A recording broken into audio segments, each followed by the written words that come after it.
Caregivers, have you ever felt like nothing is going right? Well, cheer up and welcome to Dave, the Caregiver's Caregiver radio program, where you'll learn how to avoid that dreaded thing called caregiver burnout and how to survive the grieving process. Join Dave and his guests now as they share practice tips and tools that you can start using immediately to help get you through this day. Now, here's your caregiver host, Dave Nassaney. From Los Angeles and New York City, a big LA and Big Apple, welcome to all my listeners out there in Radio Land. I'm Dave, the Caregiver's Caregiver, at caregiverdave.com, coming to you live globally with my co-host, the lovely and talented Adrienne Gruberg. Say hello, Adrienne. Hello. Anyway, we're on iTunes, we're on YouTube, Spreaker, Podcast, SoundCloud, Vimeo, Stitcher Radio, Blog Talk Radio, Mixcloud, Listen Notes, Blueberry, Player FM, Podcast.com, VIP Internet Radio, Facebook Live, HealthyLife.net, and CaregiverDave.com. And we are proud to be voted number 2 best podcast out of the top 6 caregiver podcasts by Caring.com. And we do have an exciting show planned for you today, believe it or not. Don't we, Adrienne? Yes, we do. See, it's unanimous. It must be true. It's just us today, and it's all about grief and where it comes from, why we get it, and how to get rid of it, most importantly. But before we get started, I want to take this moment to thank my last week's guest, which was our last week's guest, Adrienne. I was going to look that up. It was Adrienne Gruberg, and it was me because we were talking about, I don't know what we were talking about, but it was great. I think we were just talking shop and just kicking back and just having a good old time. Yeah. And so, but that's okay. I'm 65. I'm lucky to be doing what I'm doing. And you can watch or listen to that interview of Adrienne and I last week, and all our interviews on our membership website, caregiverdave.com, or any of our other 16 global networks that I mentioned earlier.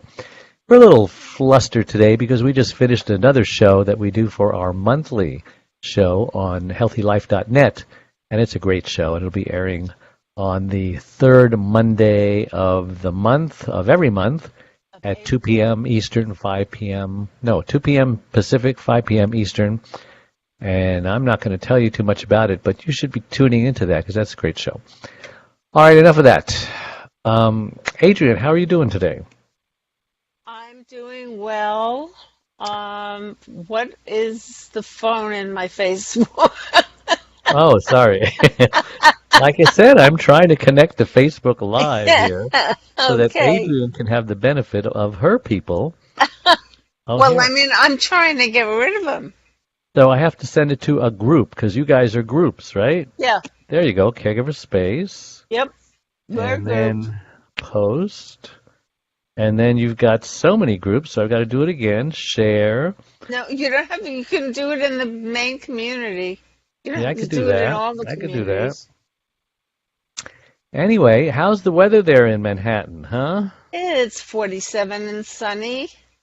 47 and now sunny. That it's still light out, which is a joy. Really? That means a lot to me. and not having to put 12 layers of long underwear on also feels good. At 47, right? I'm fine. I'm comfortable. What is it out there? Well, let me look out the window. Stopped? Hold on here. Oh, Did the rain finally stop? The rain finally stopped, and we're having a good day. Good. And it is sunny outside. Mm-hmm. And, yeah, well, I really can't chew gum and think at the same time. How sad is that? So, I don't know. I sent it to one of your things. Okay. Maybe, no, I'm not going to put that responsibility on you. I'll do it myself. Anyway, I am so excited because we had a great show that is going to be airing in about, I don't know how many weeks. But we do have a monthly show that we do in addition to this weekly show. And we're going to talk about grief, right, Adrienne? It was Yes. Adrienne's idea to talk about grief. So I came up with where's it come from? Why do we get it? And how do you get rid of it? So you want to comment on that while I try to do this? No. What do you mean, no? This is your topic. No, Your I show. want to talk about all the different kinds of grief that Okay. people Well, have as well, because I didn't. there Yeah, are I some didn't. things that you just can't necessarily Yeah. get over that fast. Well, you have freedom to do that. Just because I came up with the title of the show doesn't Okay. handcuff you. So go Yeah, ahead and talk about. I mean, Tell us the different kinds of grief that are out there. well, I, I'm in a, experimenting in a grief writing group now. Okay. So I find that I'm, um, I'm 8 years out of my husband's passing. He Mm-hmm. died last Wednesday was his the anniversary of his death, Wow. and last Thursday, and I was waiting for a cousin to die, and Hmm. I didn't know if a funeral would be on the anniversary of Steve's funeral or not. It was the day after. It was a heavy week altogether. The wife of the man who passed away has now a 62-year-old mentally impaired child in an institution who has been Wow. there for about 50 years. Now she's finally, like in decent living quarters, and it's sort of nice. But it took a long time to get her settled, and you live knowing that you're probably going to outlive your child, and there's grief in that, and she's got grief from her husband passing, and there was the pre-grief, pre-grieving, Yeah. anticipatory grief, which I've had. I imagine you had grief when Charlene had her stroke, Yeah. We both did. She was grieving the loss of her body, and and I was grieving the loss of my wife. and the life that Wasn't you fun. shared together, Yes. and the changes that had to come. So, Yeah. The old so normal we there's were grieving. right. You have that kind of grieving, and I mean, I was grieving for Steve from the time he got his diagnosis, even though they Hmm. told us he would be well for a while. Um, he, he had a death sentence. They told us that this was going to kill him. So, Wow. he may have not thought about that, but I kept wondering what my life was going to be like without him. Um, there was when they finally told us 6 years after, very shortly before he died, when they told us this was all they could do for him. Basically, the two of us went home and grieved together. We had a really good cry together. Hmm. I'm glad that we were able to do that. Not everybody is. Some people just want you to put on a brave face, and that's not Yeah. easy. Yeah. Um, I had a bad experience with someone who was grieving one time. This was when I was less wise. I was just learning about the grief process, which yeah, is silly because I should know. I went through it. You know what I mean? sure. And so what happened is it was like I want to say 3 or 5 years. I can't remember. It could have been 5 years. And her fiance died suddenly. So she Hmm. wasn't able to get married, have the family she wanted. who knows? Maybe even, their honeymoon, which maybe they never had. There's still some people out there who do that. And she was, after 5 years, still grieving. His picture was still on Facebook. And I just said something simple and innocent and good intended by saying, don't you think that 5 years is long enough to maybe start moving on? Maybe like take his picture off of Facebook. And oh man, you'd think that I just called her a fat pig or something because she just bit off my head, figuratively speaking. And she gave me, what to do. Talking to. Yeah. You can't tell anybody how long they should grieve. I'm in a grief support group, and we can grieve as long as we want. And da da da da da da. Yeah, you can, but that doesn't mean you don't. Doesn't mean you should. You don't have to move on. Yeah. I mean, I grieve Steve, but I've moved on. I date. I've got the caregiver space. Well, let's talk about pictures, right? So she had this picture of him on Facebook.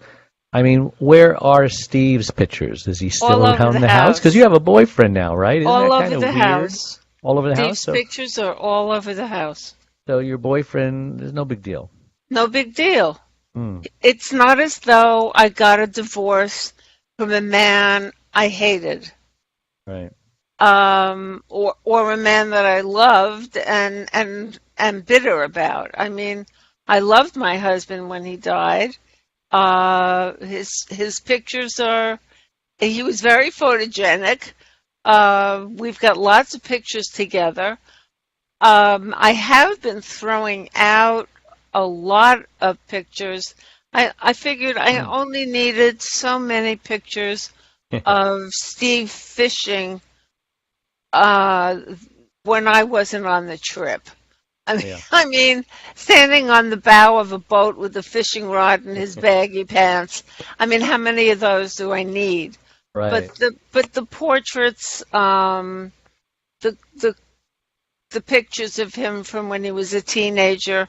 I mean, next to the bed, I've got a picture of Eddie, my boyfriend, and a picture of Steve as a 2-year-old at Coney Island in his birthday suit with a towel around him. That's absolutely adorable and looks exactly like he looked as an adult. The same stance, the same body, everything. I see it. That's why it's there. But no, Eddie doesn't have a problem with that. I don't know what will happen in my new apartment, just how present Steve will be. This was the home that we built together. Moving out of here, if I do move out of here, is something else that I'm grieving. You're moving.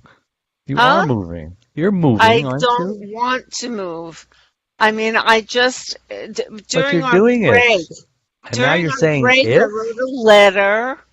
Yeah. I wrote a letter, and at the end of the letter, I wrote, as most of you may know, I have a website that I've been paying for out of my own pocket, and I'm putting together a new board. And if any of you have any good ideas, and we've got people in the building that are unbelievable people. I mean, I don't have to give you their names or the companies they work for.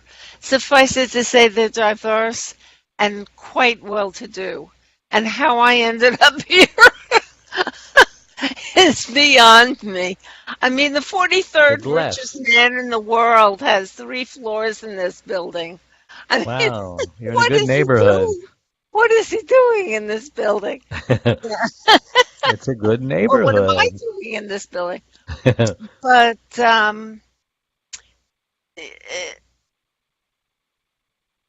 letting go of all of this stuff is very difficult. It is a grief process. I really don't want to leave. I mean, if I start asking people, like join the board, give me some money. Let's, if I don't have to pay for the caregiver space out of my own pocket, I can afford to live here. But I can't. Yeah. My lawyer and accountant have said you can't do both. So You're going to save money by moving. I'm going to save money by moving, of course. Well, that's a good reason. That's the idea. I mean, there's no other reason downsizing. I don't need an apartment this big, but because I use about half of it, in all honesty, except when I have a big party. Yeah. Well, I agree with him, especially with all the money you're pouring into the caregiver's space, and I'm sure everyone appreciates it. Yeah, I pour a lot of money into the caregiver space. Yeah, I know. I pour a lot of money into Not Caregiver what Dave. I pour into the caregiver space. And my accountant is talking to me too. And, oh yeah, but you're making money from what you're doing now, aren't you? not yet. I mean, we're going in the right direction, but I do have a gas station, and so that helps a lot. So, and you don't. You don't have a gas station. I have a gas station, and you don't. No, when Steve passed away, I did have a business. I ran his business for a few years until it wasn't feasible anymore. And then I closed that, and I had to close the television studio. I mean, he had done his own cable show for 35 years, and I took over his cable show for about 3 years. And once we stopped doing that and stopped doing all of the other TV shows that we produced out of that studio, it was time to close the studio. So otherwise there was just even more money going out every month. So there are changes in your life, drastic changes when there's a death. But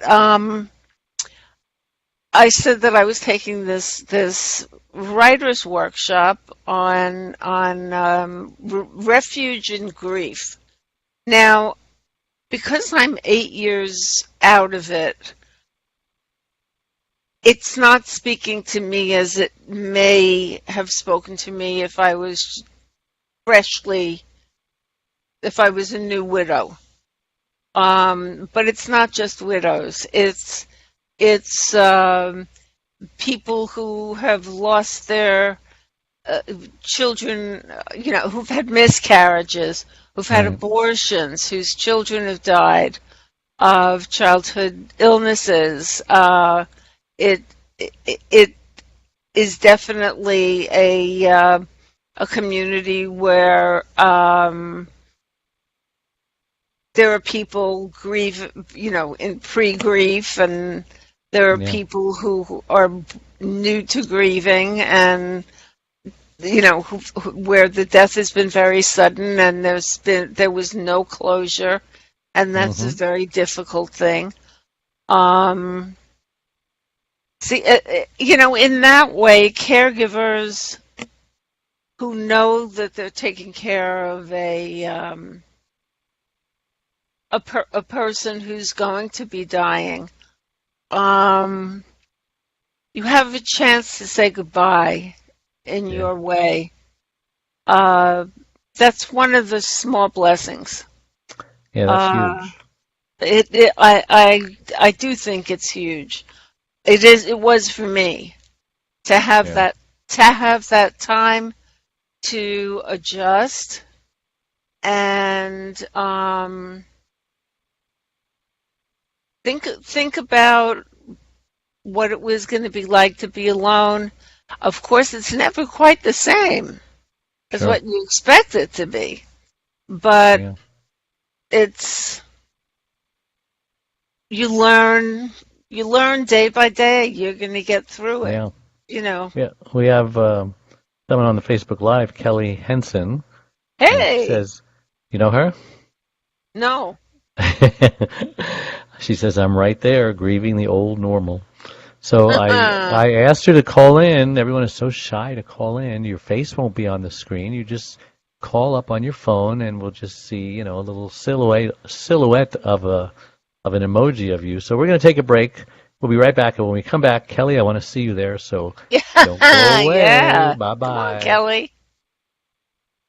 We are a community of caregivers that understands and supports you wherever you are in your journey. We are a place to connect with other caregivers, but more importantly, a place to get practical, actionable help. There are lots of ways for you to get support. First of all, you can download our welcome pack. This will get you started on your Thrive journey. Next, you can ask and get answers to your questions by posting them here in our private Facebook groups. You can also get live online support by attending one of our live weekly Connect webinars. You can get practical, actionable advice by listening to our weekly podcast. You can hear and read other stories about other caregivers' experiences. Plus, add your own in our weekly Share Your Story forum, posted every Tuesday in the Facebook group. You can access essential resources and download practical Thrive Solutions packs, all of which are geared to help you thrive as a caregiver. You get lifetime access to all of our resources. Again, we're here to support you and help you thrive and to enjoy your life as a caregiver. And remember, this is a place to get hope, not just cope. And we're back with Adrienne Gruberg and Dave Nassaney, me. Yeah. And we're talking about grief, me. It's all about me. It's all about me, which is basically what caregivers need to learn to do, because it's never about them. This isn't really about us. This is about them. Right. And so that TEDx talk I did, I was always told when I was writing my third book, oh no, I wanted to call it The Selfish Caregiver. And the publisher would say, oh, no, you can't do that. Selfish is a negative word. You look it up in the dictionary, it just sounds like a terrible person who you would not want to be. But when I got to TEDx, they liked the word. Yeah, yeah. And so they allowed me to call my talk Caregivers Need to Become Selfish in Order to Survive. And they call that the idea worth spreading. And it's on Facebook now on their page. Just hopefully it will have hundreds of thousands of followers, because that's the traffic that they get on there. It's on Facebook. TEDx is on Facebook. Did I say Facebook? I meant YouTube. YouTube. Sometimes things come out of my mouth and I have no idea what. I'm glad I clarified. Yes, YouTube. Thank you for clarifying that. You can clarify me anytime you want. So Kelly Hansen, I don't see you, and if you're still listening, I would love for you to call in and just tell us about your old normal and what's the struggle and what's going on there, Because I know about the old normal, I know about the new normal, The normal life. My wife and I, we raised our 3 daughters. We got them all out of the house, got them all married off, each one twice. And then one day she complains to me about this headache she'd been having for 3 days. The headache of her life just wouldn't go away. And one day she woke me up on the 4th morning asking me to massage her head. And so while I was doing that, I noticed her face was drooping on one side. And I said, oh, man. By the time the ambulance arrived, she had suffered a massive stroke, left her severely speech impaired. Little did I know that those last words I heard her say, please massage my head, would be the last sentence I would ever hear her say again. That's on September 1st, 1996. So that's why, we go out and we speak all over the world, and, we book ourselves on television. We go to Hawaii, 2 months out of the year, because we just don't know what's happening tomorrow. And we were blessed to have the funds to do so, thank God, and blessed to have the time to do so, and blessed to have people running the gas station so I can do it. Otherwise, I couldn't do it, and blessed to have God healed my back, because if my back, I was scheduled for back surgery, I couldn't do it. So those 4 things came together in a perfect storm. And we are living our lives as if it was the last day on earth, the last week, the last month, the last year, the last whatever, because tomorrow is not promised. My wife is going to be 75 in June. 75, that sounds so old. But she gives me dirty looks when I say that, because it's like, but I'm only 65, so of course 75 seems old to me. 10 years can do a lot to a person and a body, right? And I already have aches and pains. I don't even want to think of what kind of aches and pains aches and I pains. will have at 75 or 80. I don't want to live to be over 80.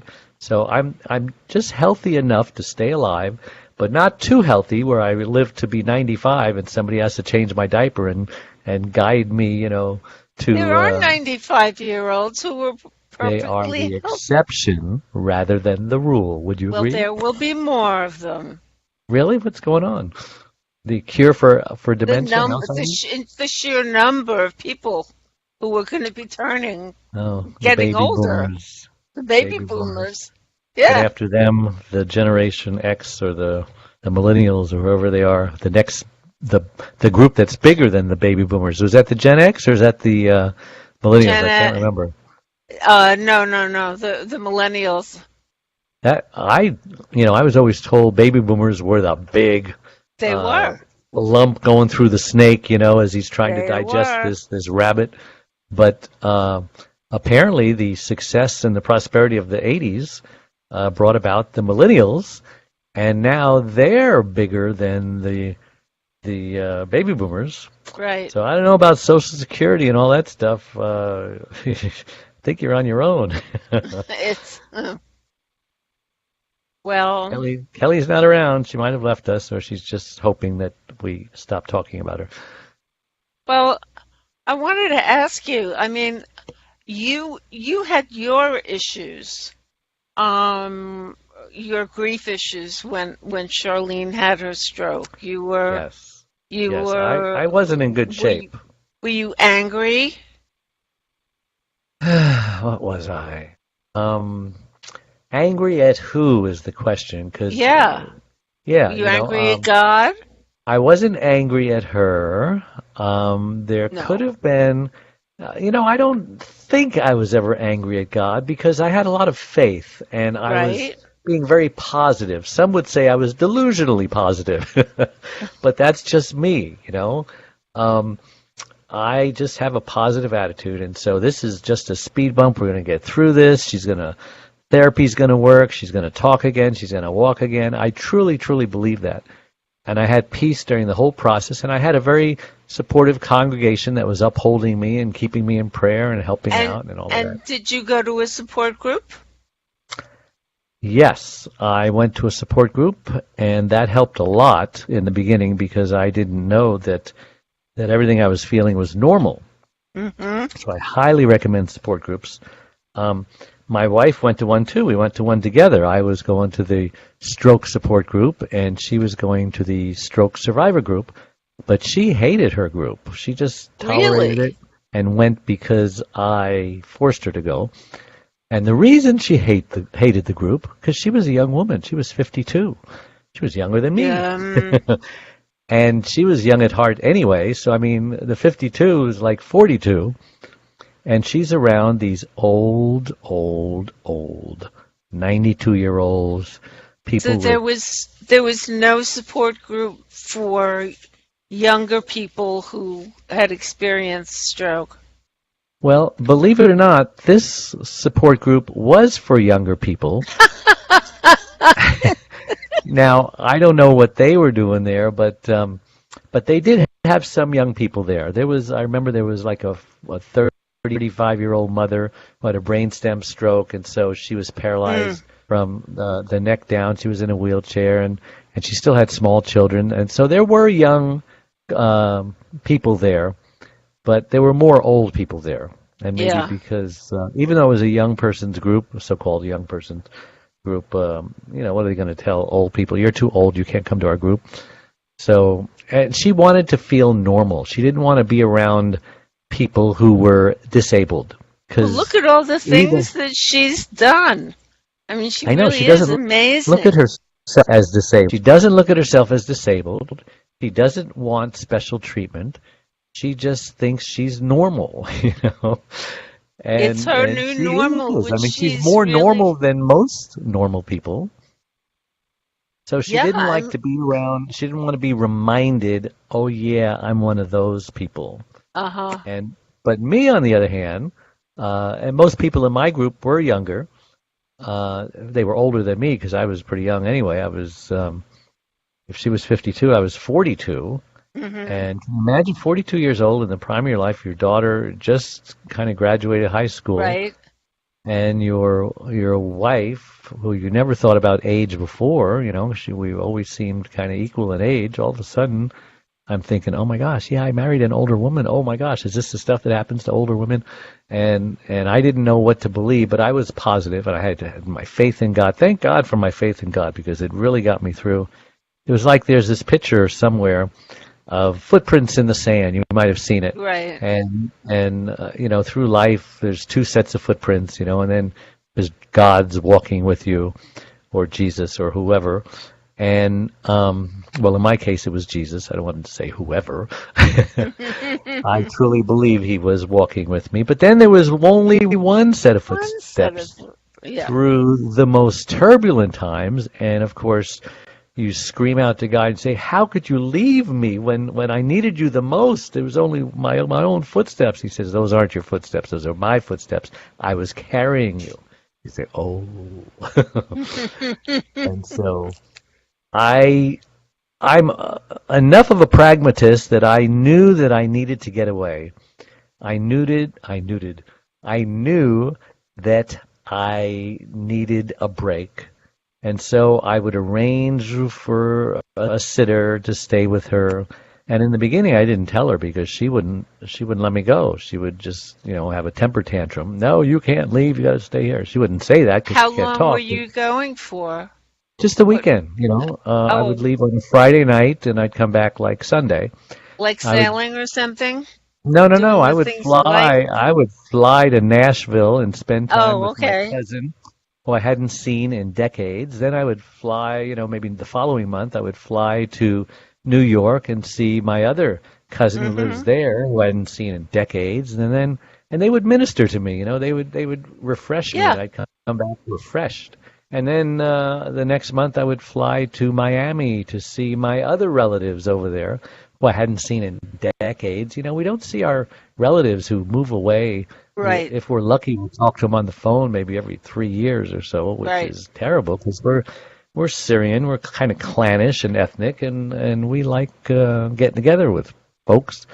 And those are, even as I think back now, and it's been over 20 years, those are just warm, wonderful times Yeah. spending with them and their family, and when the kids were small, and I just cherish those memories. And every time I see them these days, because I travel a lot now, I say, remember when we got together for Thanksgiving? And they say, oh yeah, Yeah, 'cause you were yeah. in bad shape. You were running away from your wife, and we felt so bad for you, and we just wanted to help you just be refreshed. And it brings a tear to my eye to remember how they just allowed me to just grieve in that way. So hopefully that answers your question about me.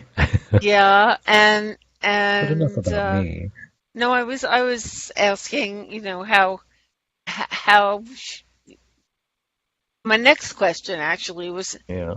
was Charlene angry?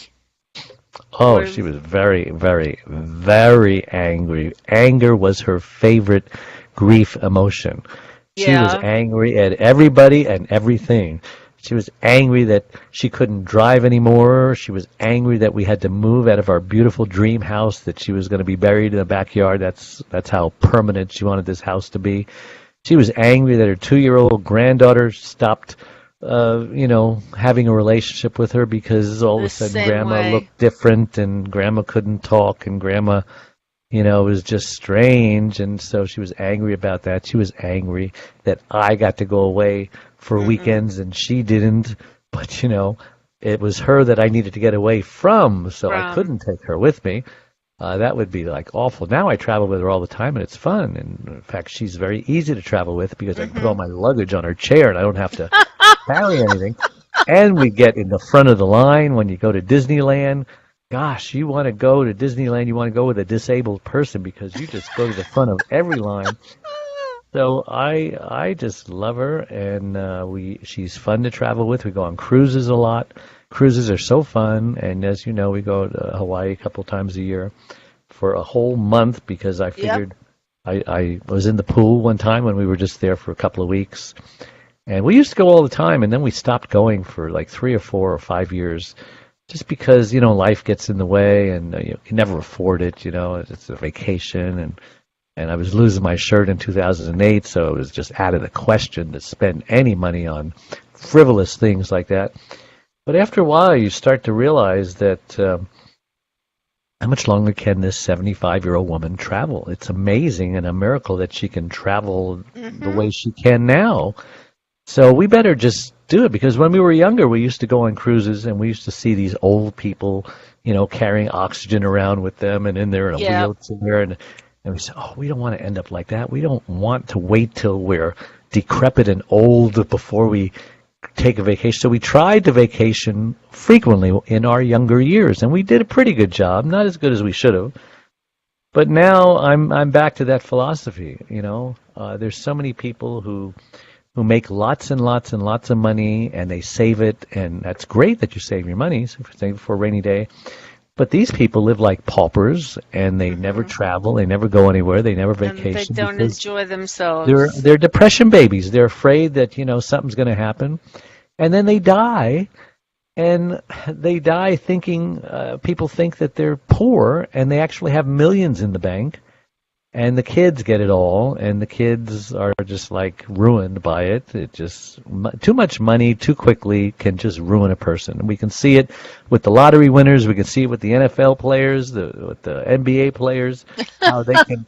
I heard the story. Shaquille O'Neal made his first million that year, and he spent the entire million in like 3 days. And his CPA said, "Hey, if you don't want to end up like all these broke NBA players, you better start, get a plan." And so now he's doing very well. He owns restaurants. He owns. Yeah, but apparently Shaq knew he became a businessman. A businessman, yeah, and he took advice. Some people don't take advice. So. Yeah. Gave you more information that you asked for. No, what I wanted to do is say. Sounds like you're interviewing me. Sometimes caregivers don't take the grief that the patient is going through into account. Yeah, when they get angry with them, or short-tempered, or fed up. Whatever. I was the only one around, I love the Mills Brothers. I sing all their songs. And there was a song that says, "You only hurt the ones you love, the ones you shouldn't hurt at all." Mm-hmm. And it goes on. He says, "You only crush the sweetest rose." And crush it till the petals fall. The petals fall. and so the song goes on. Yep. And I don't want to. I can't think of the rest of the words, but if I wasn't on the spot, I would. But yeah, and so I got the brunt, because who else is she going to be angry with, right? I'm the only one who's around. And so, how did you take it? Because that's sometimes I took it well, and sometimes I didn't. It depended on how frequently it came, and what mood I was in, and if I was on my way out the door to work and I was late, and all of a sudden she wants to have this discussion, which there are no discussions. There's charades, and there's Pictionary, and these are two games I am bad at, and I suck at, and I hate. I can't even do a jigsaw puzzle. It frustrates me. Or when I'm falling asleep finally, and she wants to have a discussion, and that means, wake up, we're playing charades. So sometimes, I'm not as gracious as I needed to be. I'm much better now. I'm talking about the past. There are moments now. I'm reminding you should have a commercial, I think. Thank you. So we are going to go on a commercial break. Thank God for Adrienne. She's right there. She's got my back. And speaking of Charlene, we'll play her video now. So don't go away. We'll be right back. One Arm, One Leg, 100 Words, Overcoming Unbelievable Hardships is about Charlene, a stroke survivor. Back in 1996, Charlene was a healthy, normal, very active 52-year-old woman whose amazing talents resemble that of both a Martha Stewart and a Wonder Woman. But all that changed when she suffered a massive stroke that left her severely speech impaired and paralyzed on the right side. Everyone who knows Charlene is thoroughly amazed at how she lives day by day, month by month, year by year, and with a smile on her face and hope in her heart that everything is going to be okay. Just hear what best-selling author Lynn Barrington has to say about it. If you think you have it bad, read this book. This is a beautiful, genuine story told from the heart. It's inspiring and easy to read. When you finish this book, you'll be able to look at your concerns in a new light. One Arm, One Leg, 100 Words, Overcoming Unbelievable Hardships. Available everywhere. And we're back with Adrienne Gruberg of the caregiverspace.org. And I'm Dave Nassaney, caregiverdave.com. And we're talking about grief, how you get it, where it comes from, what we can do with it, the different stages of it. There's grief before you have grief. There's grief after you have grief. And there's some grief that you just can't, you don't know what it is. Every now and then it just comes over you like a wave that you're not expecting. And I have a story that I love to tell. Maybe you've heard it before, but it talks about the grief process and how a lot of women can relate to this, because every woman at one point in their life has been jolted or jilted, whatever word is proper there, by a boy. And especially the women, God love them, who are engaged to be married to this boy, and it's like 10 years, and they're still engaged to be married, and, you know, for whatever reason, she hangs on because she believes, I know people like this, she believes it's going to happen, and finally when she gets tired of waiting, she presses and insists, and, you know, and either they get married or either they break up. And that's what happens a lot of times. And so this happened to this one girl, and it took her like 2 or 3 years to get over him, you know, because she would cry every night.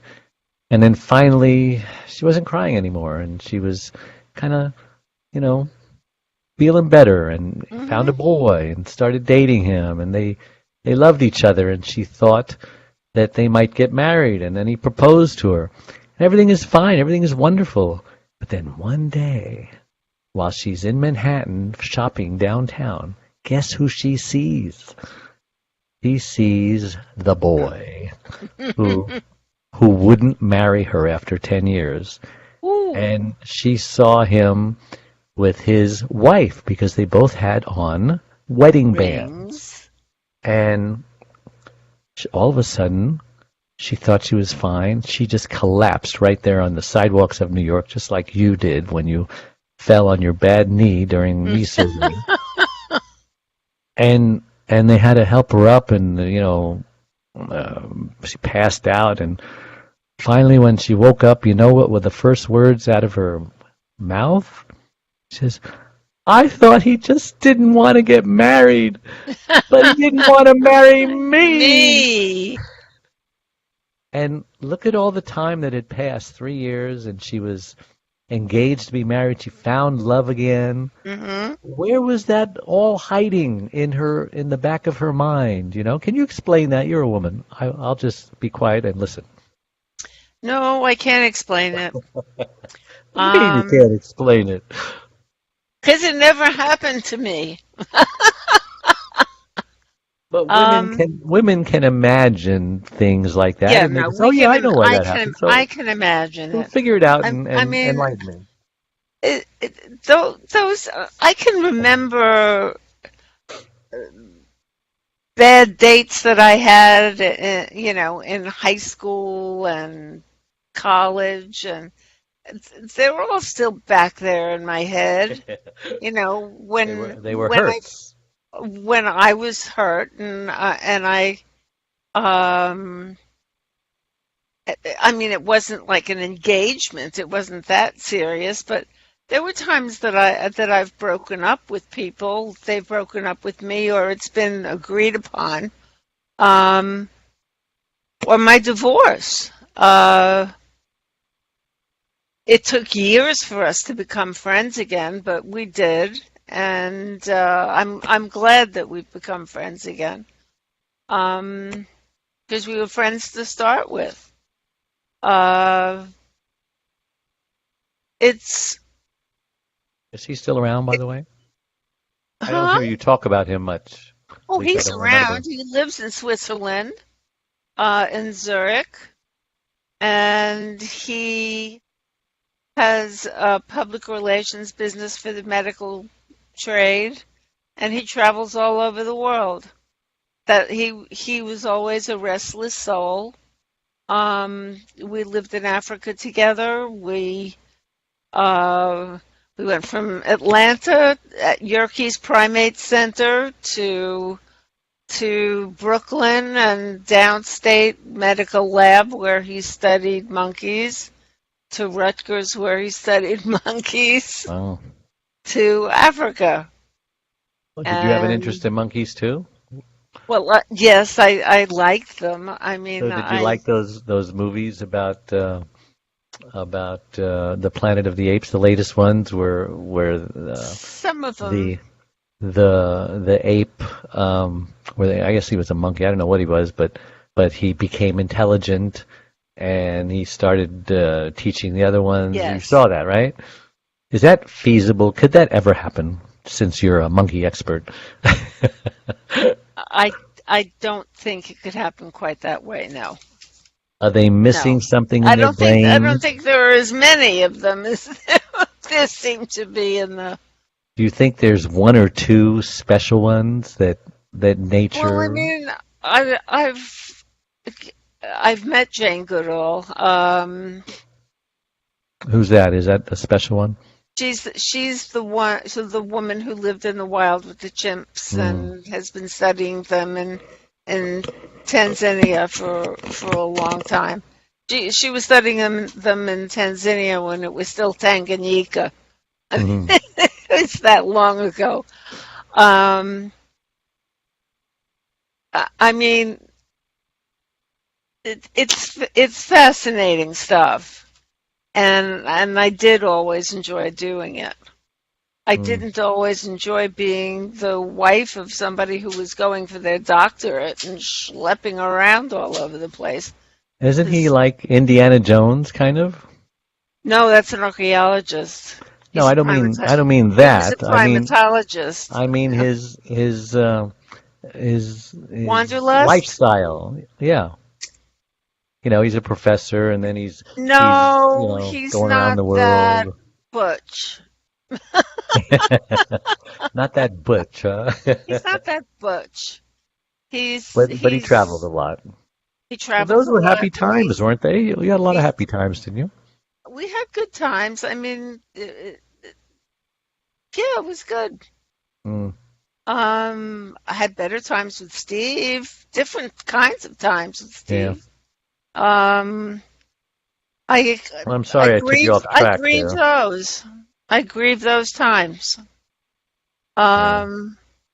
Every now and then, right now I can't do it because I've taken so many pictures off my shelves for showing the apartment, but I would look at the pictures of us fishing and the the pictures of us taking uh, Christmas pictures and what the day was like and how crazy it was and Mm. um it was like I would have my whole life in front of me on the shelves in my office. I can't And wait till I get to New York and come over and you show me all of it's your. not there anymore. It's in Oh, boxes. But the I can't apartment see is your still life. here. They're in boxes. No, you can't see everything. Well, you're That's committed then. before. You're committed to this move. I don't know. That must have been a Freudian slip where you said if you move. I'm not committed to the move. It looks like it.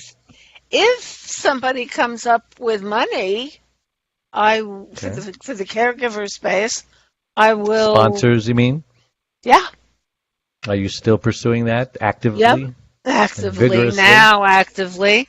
I mean, I had to get the You're more apartment motivated ready. now. Yeah. I've still got to get the apartment ready, but I'm going to start seriously writing letters and making phone calls. Oh, okay. And, Yeah. that's pretty much it. Yeah. So what's the hope? What's the final? Let's talk about the last stage of grief and why it's a good stage, and why, unfortunately, you have to go through the bad stages to get to the good stage. Well, I It's just almost thought like of life, something isn't it? else. What? When you don't feel grief, you feel guilt that you don't feel the grief. Like when my mother died, I did not grieve. I did not grieve.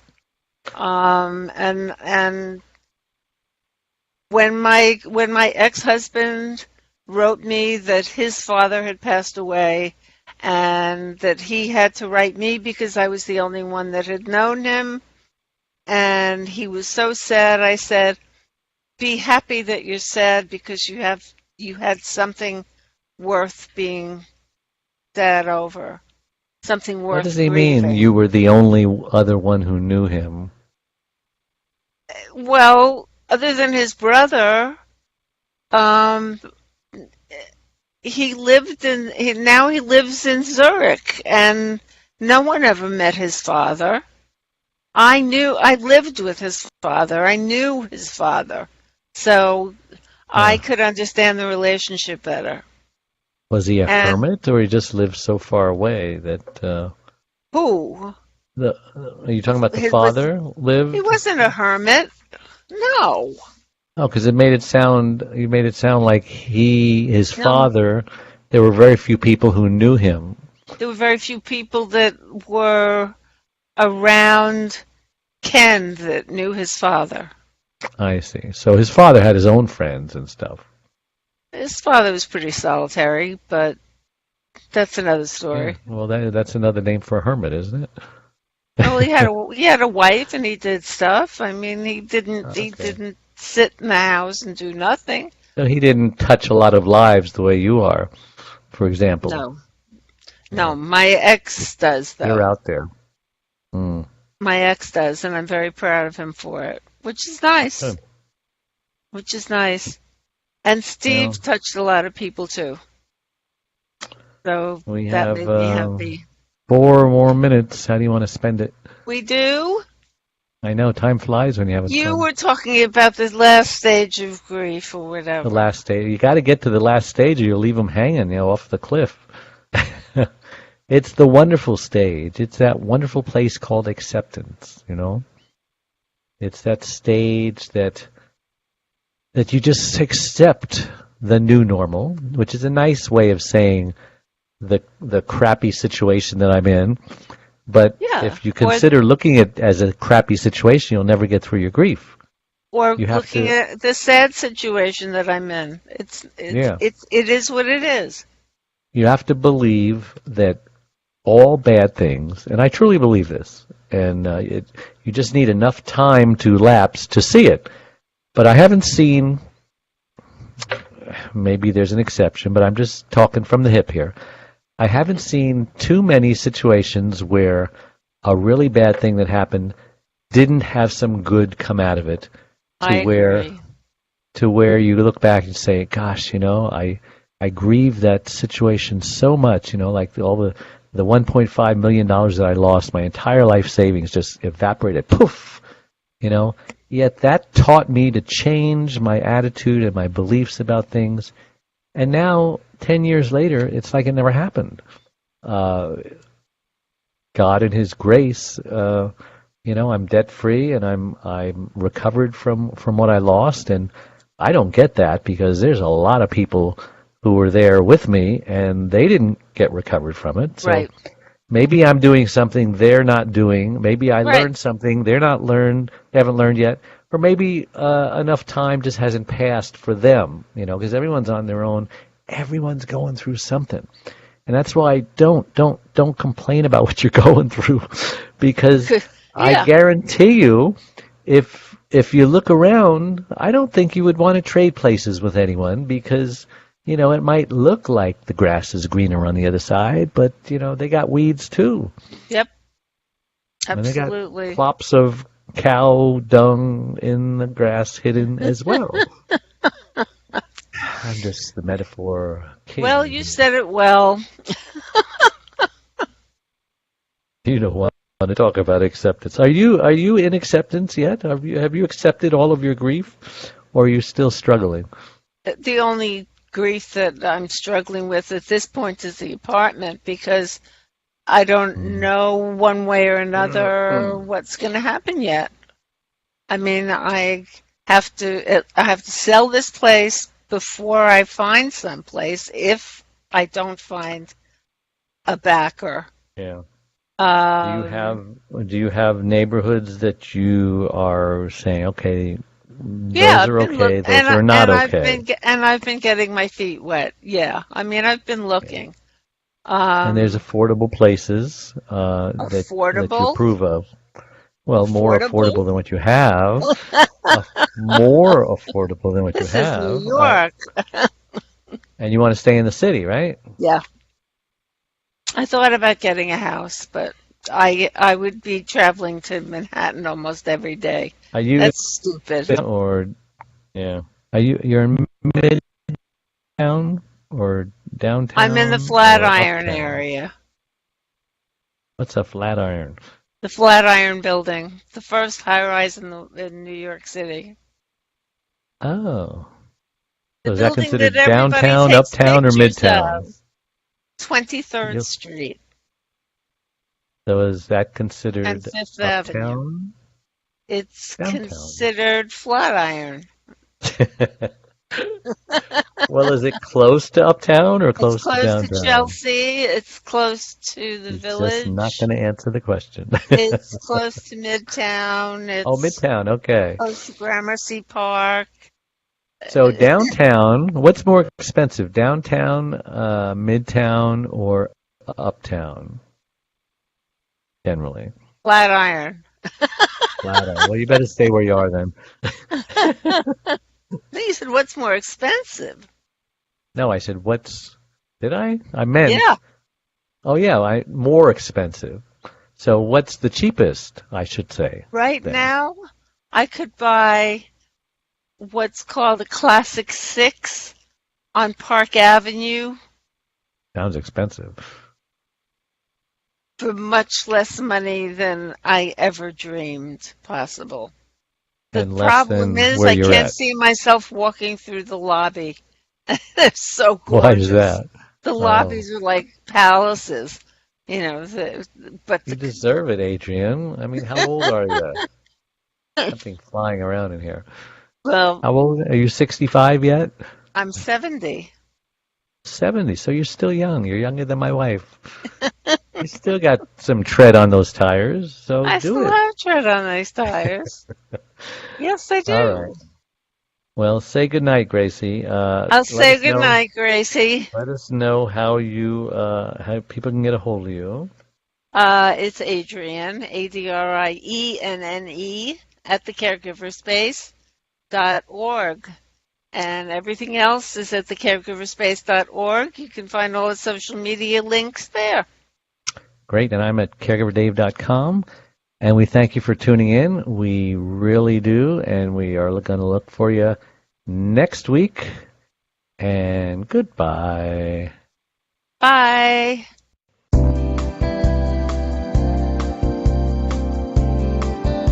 Thank you for listening to the Caregiver's Caregiver radio program with Dave Nassaney.